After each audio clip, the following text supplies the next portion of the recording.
جناب پروفیسر عبید اللہ خان صاحب، اب آپ حضرات کو اندازہ ہو رہا ہوگا کہ آج کے اس پروگرام کے لیے میں نے ایک بڑی تعداد میں بینکرز کو کیوں دعوت دی ہے۔ اس لیے کہ دعوت نامے جو بھیجے تھے اس میں میرا ٹارگٹ یہی تھا کہ وہ لوگ جو پریکٹیشنرز ہیں ان کے سامنے وہ بات آئے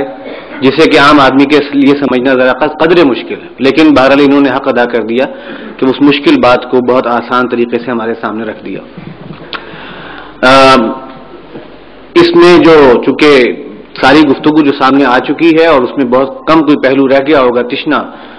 لیکن اس کے باوجود جو چیزیں تشنا ہیں اس کے لیے ہمارے پاس اگلے مقرر موجود ہیں۔ اس میں اتنا سا ذکر کر دوں کہ عام طور پر اس کانسیپٹ کو اپریشیٹ کرنا اور اسے جو ہے ایک ورکیبل اس میں لانا، یہ ایک بہت ہی ایک ڈیزائر ایکٹیویٹی نظر آتی ہے کہ ایسا کرنا چاہیے۔ اس میں بینک کے لیے آ کر جو اصل جہاں پانی مرتا ہے جو کہ ہونا نہیں چاہیے، اس لیے کہ اب ہم مسلمانوں کی بات کر رہے ہیں، وہ ایمان کی بات سے تو انہوں نے ایک اختلاف کیا کہ اپنا جو اون بزنس ہے، بینکس اون بزنس، اس کو اسٹیبلش کرنا، اس کے ذریعے سے اپنے کاروبار کو بنانا بڑھانا، یہ اس کا ایک پارٹ اینڈ پارسل ہے۔ وہ کاؤنٹر لون جو ہے جب وہ آتا ہے اور پھر وہ مختلف جو ہے تناسب کے ساتھ مختلف ریزرو میں یا کسی اور جگہ جاتا ہے، اس کے بعد جو 70% انہوں نے ایک فرکشن دکھائی ہے، اس کے لیے جو ہے ظاہری سی بات ہے اگر وہ بھی بینکس کرنے کو تیار نہ ہوں اپنے بزنسز، چاہے وہ ٹریڈنگ کے ہوں چاہے وہ اجارے کے ہوں یا کوئی اور، تو ظاہری سی بات ہے پھر یہ بات آگے نہیں بڑھ سکے گی۔ اس کے لیے بینکوں کو اپنے اس جو ہے رول کو ابھی سمجھنا چاہیے اور اس کے لیے جو ہے آگے کام کرنا چاہیے۔ اب میں دعوت دیتا ہوں جناب عبد الودود خان صاحب کو، یہ ہمارے آج کے جو ہیں بزرگ مقرر ہیں، پروفیشن کے اعتبار سے انجینئر ہیں، اور شیخ محمود صاحب کے اسی آئیڈیا کے گویا ان کو جو ہے اس آئیڈیا نے فیسینیٹ کیا اور اس کے بہت زیادہ جو ہیں یہ حامی اور اس کے علم بردار بھی ہیں،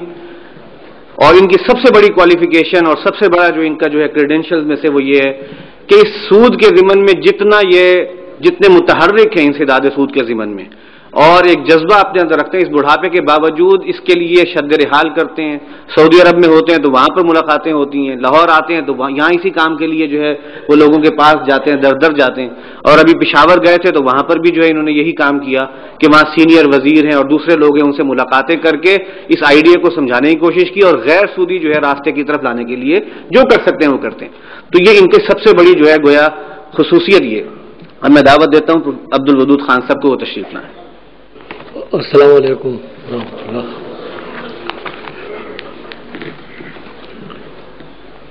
اللہم صلی وسلم وبارک علی سیدنا مولانا محمد عبدک و حبیبک و نبیک و رسولک الامین وعلی آلہ وصحبہ۔ اعوذ باللہ من الشیطان الرجیم، بسم اللہ الرحمن الرحیم۔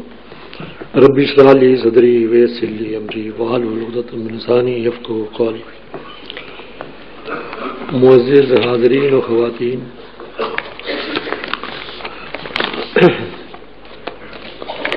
علامہ اقبال نے فرمایا تھا اپنوں کی سادگی دیکھ اوروں کی عیاری دیکھ۔ میں کہتا ہوں کہ اوروں کی عیاری تو ہم دیکھ چکے، اب اپنوں کی سادگی، کاہلی اور لاپرواہی بھی دیکھ۔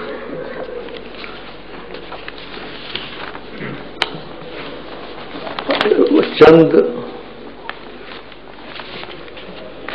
حقائق بیان کروں گا جو تلخ ہیں اور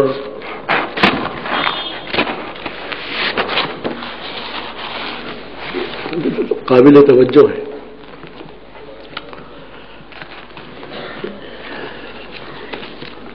سب سے پہلے یہ اسلامی نظریاتی کونسل کو جب یہ کہا گیا کہ آپ انٹرسٹ فری اکنامک سسٹم تیار کر کے دیں، تو انہوں نے ایک بینکرز اور اکانومسٹ کا ایک پینل مقرر کیا جس میں شیخ محمود احمد رحمۃ اللہ علیہ بھی ممبر تھے۔ انہوں نے ٹی ایم سی ایل کا آئیڈیا بینکرز کو اور اکانومسٹ کو پیش کیا اور ان کے ہر اعتراض اور ہر ممکن سوال کا جواب ان کو دیا اور ان کو قائل کر دیا کہ یہ ایک نہایت ہی کار آمد کانسیپٹ ہے جس کی بیسس پہ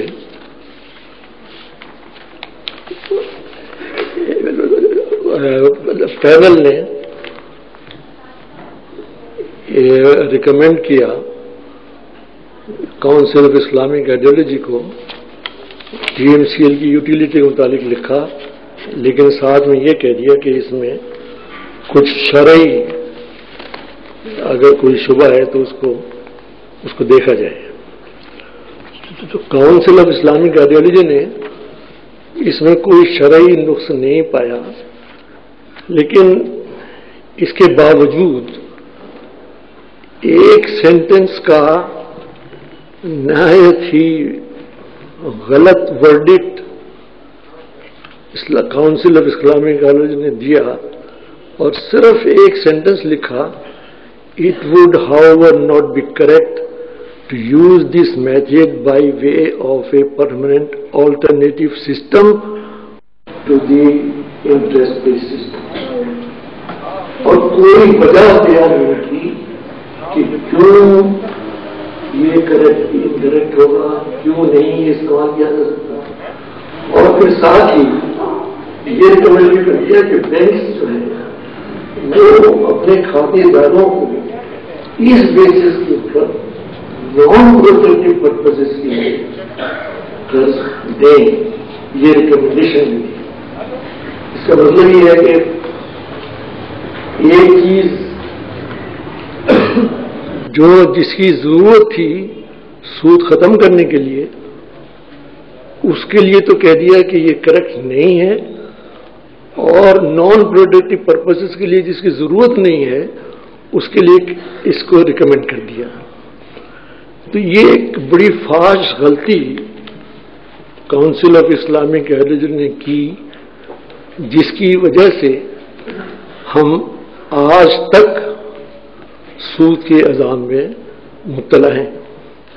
اگر وہ یہ غلطی نہ کرتے تو خیال تھا، امید تھی کہ شاید ہم سود سے چھٹکارا حاصل کر لیتے ہیں۔ اچھا، یہ تو کاؤنسل آف اسلامک آئیڈیالوجی کی فاش غلطی کا نتیجہ ہم آج تک بھگت رہے ہیں، اور بعض لوگ، میں سمجھتا ہوں کہ شاید کاؤنسل آف اسلامک آئیڈیالوجی کی جو رپورٹ ہے 15 جون 1980 کی، اس کا غور سے مطالعہ نہیں کرتے، اور پھر بھی یہ کہتے ہیں کہ جی ان کی جو سفارشات ہیں ان پہ عمل کیا جائے تو یہ عین اسلامی طرز عمل ہوگا۔ اس رپورٹ کو اگر آپ دیکھیں تو اس میں بعض ریکمنڈیشنز ایسی ہیں کہ جس سے سود کا جاری رہنا یقینی ہوتا ہے، سود کا خاتمہ یقینی نہیں ہوتا۔ مثال کے طور پہ وہ لکھتے ہیں کہ جی فورن لونز جو ہیں وہ تو انٹرسٹ پر ہی لیے جانے پڑیں گے، اور گورنمنٹ کی بوروئنگز جو ہیں وہ بھی انٹرسٹ بیسڈ ہوں گی۔ تو یہ تو ہوا کاؤنسل آف اسلامک آئیڈیالوجی کا۔ پھر معاملہ آیا جب سپریم کورٹ میں، تو سپریم کورٹ شریعت اپیلیٹ بینچ میں نے جو ہیئرنگز کی، اس کے دوران انہوں نے ایک سوال نامہ پیش کیا جس میں کہ 10 سوال تھے، جن میں سے کہ 3 سوال ایسے تھے